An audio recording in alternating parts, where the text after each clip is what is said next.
हम लेकर के आए हैं आज कक्षा 12 रसायन विज्ञान का मोस्ट इंपॉर्टेंट टॉपिक जिसका नाम है केंद्रित एकक कोष्ठिका। केंद्रित एकक कोष्ठिका। केंद्रित एकक कोष्ठिका होता क्या है उसको आइए हम लोग समझते हैं।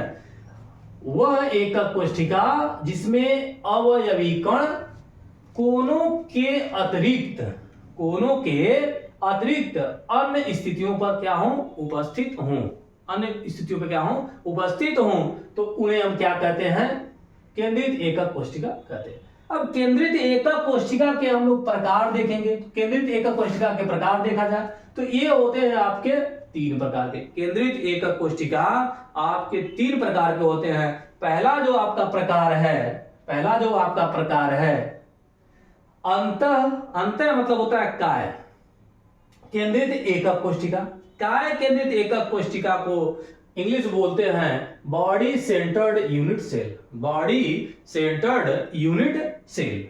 दूसरा है आपका क्या है फलक केंद्रित एकक कोष्ठिका। फलक केंद्रित एकक कोष्ठिका। फलक मतलब होता है face centred unit cell. Face centred unit cell. तीसरा है आपका क्या है अंत्य मतलब आधार एकक कोष्ठिका। आधार एकक कोष्ठिका end centred unit cell. End centred unit cell. अब आइए हम लोग पहले पे चलते हैं। अंतः मतलब काय केंद्रित एकक कोष्ठिका। काय केंद्रित एकक कोष्ठिका होता क्या है अब ध्यान से देखिए। काय केंद्रित एकक कोष्ठिका पहली बात तो ये हो गया है आपका यूनिट सेल। ये आपका यूनिट सेल। ये आपका है पहला फेस है। बात क्लियर समझ में आ गया। पहला फेस है। दूसरा फेस अगर जो इस पे हम बना रहे हैं तो ये ध्यान से देखिए ये आपका दूसरा फेस है। दूसरा फेस है। बात क्लियर। अब दूसरा फेस है ये। अब यदि इस तरीके से इसको मिला दें तो ये आपका एक फेस जो इस तरीके से इधर का बैकग्राउंड से आ रहा है एक फेस। बात क्लियर। तो तीन फेस क्लियर हो गया। और एक फेस यदि इस तरीके से बना दे हम यहां पे तो ये हो गया है आपका इस साइड से एक चार फेस एंट्री कर गया। बात क्लियर। अब एक फेस आपका इधर से आ गया तो हो गया आपका 5 और एक फेस आपका इधर चला गया। तो टोटल जो यूनिट सेल है उसमें फेसों की संख्या यानी कि फेस कितना है यानी कि फलक कितना है तो फलक की संख्या होती है बाबू 6। फलक कितने हैं फलक की संख्या जो है आपका 6।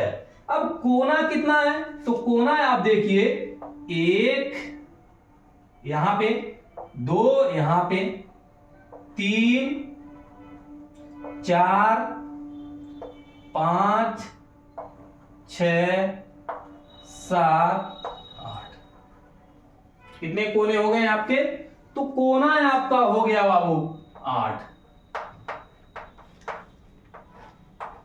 कोना है आपका हो गया 8। बात क्लियर समझ में आ गई। दूसरी बात इसमें कोर आइए। कोर कितना होता है। कोर मतलब होता है कोरी मतलब इज्ड। बात क्लियर समझ में आ गया। तो इसमें जो कोर होता है कोर की संख्या होती है 12। कितनी होती है 12। बात क्लियर समझ में आ गया। और 12 ये होता कैसे है आइए उसको हम लोग समझते हैं। अब ध्यान से देखिएगा आप लोग। पहली बात तो एक कोर ये हो गया। बात क्लियर। दूसरा ये हो गया। तीसरा ये हो गया। चौथा ये हो गया। एक फेस में यदि हम देखें तो 4 कोर है। बात समझ में आ गया।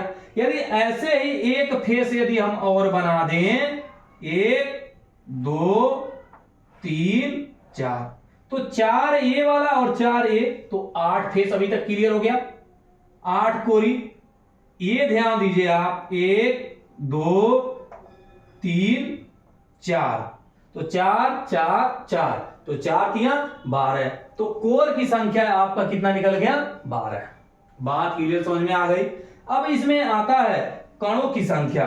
कणों की संख्या पहली बात तो कोना कितना है आपका। कोना तो आपने देखा जो है कोना कितना इसमें 8। और एक जो कण आपका बीच में पूरा का पूरा रहता है ये आपका जो पूरा कण है ये बीच में पूरा का पूरा कण है। अब ध्यान से देखिए कणों की संख्या, किसकी? कणों की संख्या। कणों की संख्या को हम जेड से प्रदर्शित करते हैं, किससे? जेड से। तो कणों की संख्या यदि देखा जाए तो इसमें बॉडी में कणों की संख्या होती है 2। कितनी होती है? 2 होती है। कणों की संख्या कितनी होती है?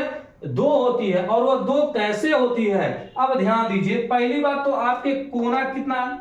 तो 8 कोने हैं, और 8 कोने पर जो कणों की इस यूनिट सेल में 1/8 आता है। कितना आता है? 1/8। तो 1/8, बात क्लियर, समझ में आ गई? और एक बात क्या है, इसमें पूरा का पूरा एक कण आपका जो है इसमें है, तो वह एक कण है। तो 8 से 8 आपका यदि कैंसिल हो गया तो बचा यहां पर 1 और 1। तो एक बॉडी में जो है, बॉडी सेंटर की यूनिट सेल में कणों की संख्या 2। बॉडी सेंटर्ड यूनिट सेल में कणों की संख्या 2। बात क्लियर, समझ में आ गई? कोई दिक्कत तो नहीं है? अब इसका जो 2 पार्ट है हमारे अगले वीडियो में आएगा, जिसका नाम है फलक केंद्रित एकक कोशिका, और ये है अंतर मतलब आधार एकक कोशिका। नेक्स्ट वीडियो में आपको मिलेगा। बात समझ में आ गई?